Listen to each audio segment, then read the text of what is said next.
Oh, that's a fun one. That's always a good one. Well, I met him randomly, kind of, because he took me out on a bet. And I said, yeah, I'm going to ask that girl out. They seem to be having problems. And he goes, oh, no, they're going to get married. That really sparked my interest. I said, married? She can't be more than 17, 18 years old. He goes, oh, they are in love. And I said, well, now I'm going to ask her out. Our very first date, he took me to Mass. And for him to find out, to go to the extent of finding out that I'm Catholic, and he is also, he thought that would be a nice thing to do. And that really impressed me. I thought it was just so courageous to ask a young lady out to do for a first date. So we went to Mass and dinner. The rest is history, 29 years later. I won the bet too. So let's just say I'm worth a six-pack and some ear headphones. Yeah, that's how we met. First time I held my child, I cried. It was very emotional. It was my boy, my son Brian, and I just felt this is going to be really fun. And I just remember that time and coming home from work. It was just really enjoyable to come home and play with him. The most important thing my father has taught me is to be a hard worker. He's taken over the mentality of lead by example, and he does that with his employees, his family, his kids, and even my friends. He's known throughout, I think, me and all my sister's friends as Uncle Brian. Whether he's an actual uncle to them or not, that's his name. Something that touched me my whole life was that he, with his father, always did a lot of work with the Sisters of Charity and Mother Teresa. And he actually had a friendly relationship, and they met a few times in his life. And I think that my father is such a humble person. He does not wear any of these accomplishments or anything he does, his success, on his sleeve.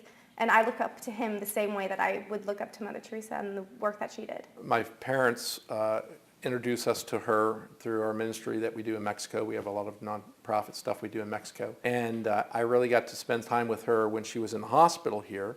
And I drove her around several times. And I guess the best memory about Mother Teresa is she was real and just the kindest person you ever met, but she had a very good sense of humor. The most important thing my dad has taught me is to forgive. I think that he's a big person on forgiving, and things happen in life, but to always be loving and have an open heart. Just forgive people. The older I get, I realize how compassionate he really is as a person and how much time he spends in his busy life thinking about other people. Something unique about my dad is that when he was in high school, he used to get perms, and I just think that is hilarious. I mean, he's a wrestler, and he had a perm, and I think it was red. So it's pretty funny. Something that would surprise people is that he thinks he's a doctor.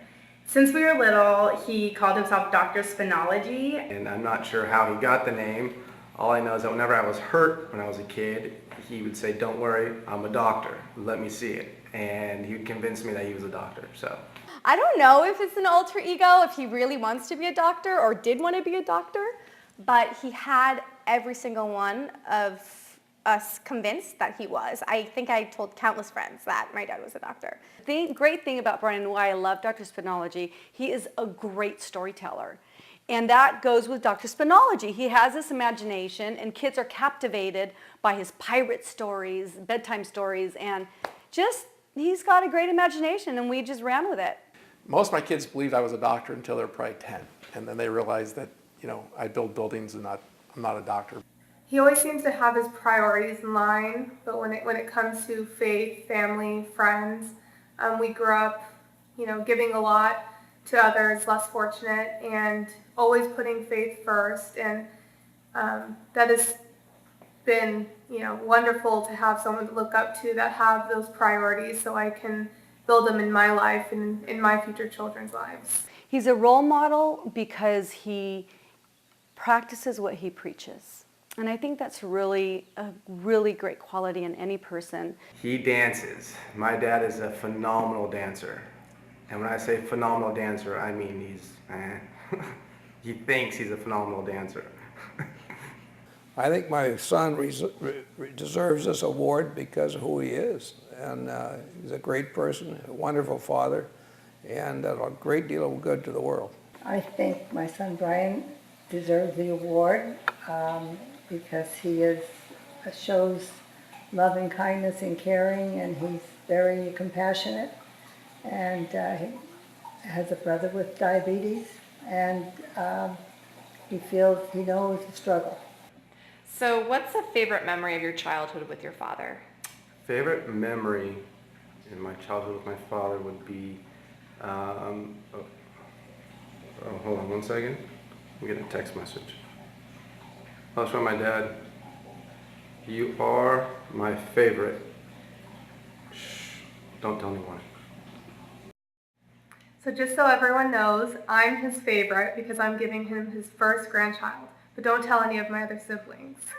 So over the years, there's obviously been a lot of negotiation over who's the favorite. And in my opinion, actions speak louder than words. And he may not have said it, but I know. I just want to tell everybody that I am my dad's favorite because I am the baby, and he tells me every day that I'm his favorite, but don't tell my siblings because they have no idea that I'm his favorite. So Charlie, I've heard a lot today about favoritism in the family. You've got to have insider knowledge. Who is Brian's favorite? Well, I will tell you, it's all a shame. These kids, they run around this house all day spouting, I am the favorite, daddy loves me, blah, blah, blah. Well, I have news for you. I have him wrapped up. We go on long walks. He serves me a wonderful dinners and I sleep like a king in the biggest doggy bed ever. So it should be obvious who the favorite in this house is. La Charlie Brown. Now come and give Charlie a kiss. Okay, end of the interview. Brian is waiting for me to go on a walk together.